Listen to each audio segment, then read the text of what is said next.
Angela Merkel's potentially greatest but almost certainly last opportunity to shape her legacy is here. Germany holds the rotating presidency of the EU from July 1st until the end of the year. Merkel had her program for the presidency all mapped out, but then Corona struck. Die Pandemie und der mit ihr verbundene Wirtschaftseinbruch sind die größte Herausforderung in der Geschichte Europas. The pandemic has caused turmoil among the EU's member states, threatening the continent's stability. Meanwhile, a looming trade war between the US and China is putting a heavy strain on Europe's political position in the world. If at the end of these 6 months, the European Union and Angela Merkel are still standing, it will be proof for her superior statescraft. So on her last stretch as German Chancellor in the midst of a global pandemic, with challenges inside and outside the continent, can Angela Merkel save the EU from falling apart? Merkel has always seen achieving unity as Europe's only chance to hold its own in the world. Nur so können wir überzeugend für unsere europäischen Werte und Interessen eintreten.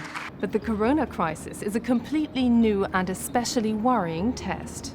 Aber wir müssen auch zugeben, die Pandemie hat offengelegt, wie fragil das europäische Projekt noch ist. Right from the start, the crisis brought back realities the European Union was founded to overcome.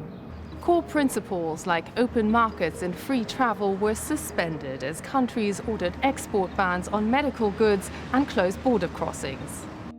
The magnitude and speed of the pandemic have demanded quick action, something Merkel's not always known for.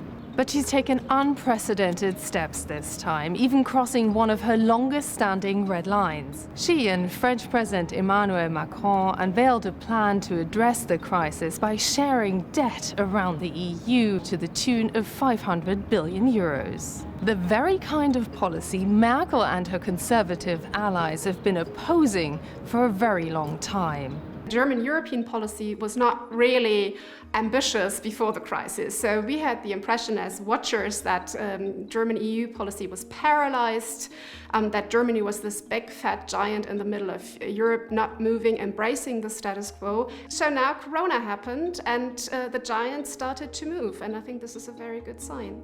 Merkel faces a hard sell with those budget proposals, though. Heavily indebted and especially hard-hit countries like Italy and Spain may welcome the plan, but more frugal countries like Sweden and Austria aren't so sure. Merkel will have to deliver on her reputation for handling those long nights of negotiations at EU summits. It may be her first pandemic, but COVID-19 marks the fourth landmark crisis Merkel is navigating at the EU level, following the financial, the euro, and the migration crisis. This time, though, there's even more at stake. If Europe collapses into disunity and bickering over the financial fallout, this comes at a time when the geopolitical cards are being reshuffled.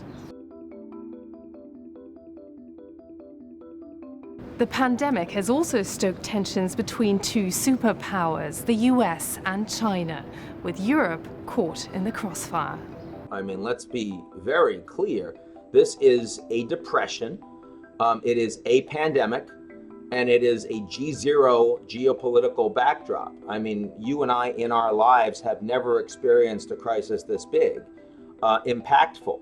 And we don't know exactly what the world order is going to look like coming out of this. Angela Merkel is now trying to prevent Europe from playing battleground to a full-blown trade war. She was planning all along to make relations with China a top priority during Germany's EU presidency.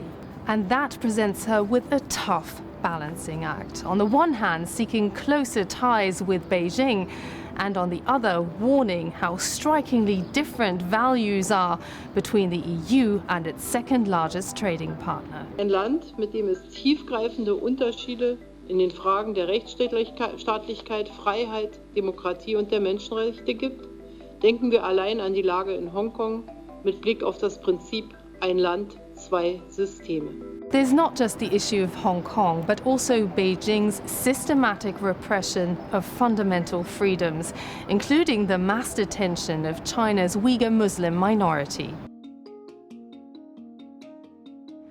Merkel is also treading a fine line towards Trump's America. While continuing to stress that the US is Europe's closest ally, Trump's continuous departure from key global institutions like the World Health Organization is widening the transatlantic gap.